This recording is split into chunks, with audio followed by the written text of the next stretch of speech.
मुस्कान, आज रिश्तेदार आ रहे हैं, पूरा घर साफ करना है और खाना भी तुम्हें ही बनाना होगा।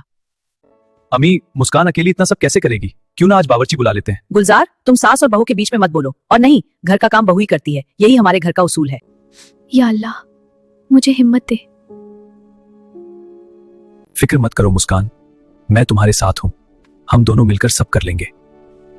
गुलजार, आपके साथ हो तो काम भी आसान लगता है और जिंदगी भी।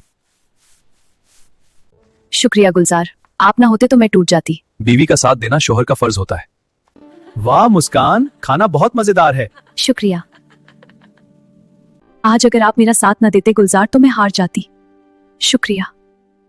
मैं तो बस तुम्हारा इम्तिहान ले रही थी कि तुम दोनों एक दूसरे का साथ देते हो या नहीं। हमेशा खुश रहना बेटा। और मैंने बहू की मदद के लिए एक काम वाली भी बुला ली है, वो कल से आकर घर का काम करेगी।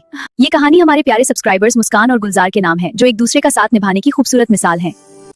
अगर आप भी चाहते हैं कि आपके नाम पर एक खूबसूरत कहानी बनाई जाए तो कमेंट में अपना नाम जरूर लिखें और इस वीडियो को अपने उन दोस्तों के साथ भी जरूर शेयर करें जो अपने नाम पर कहानी बनवाना चाहते हैं।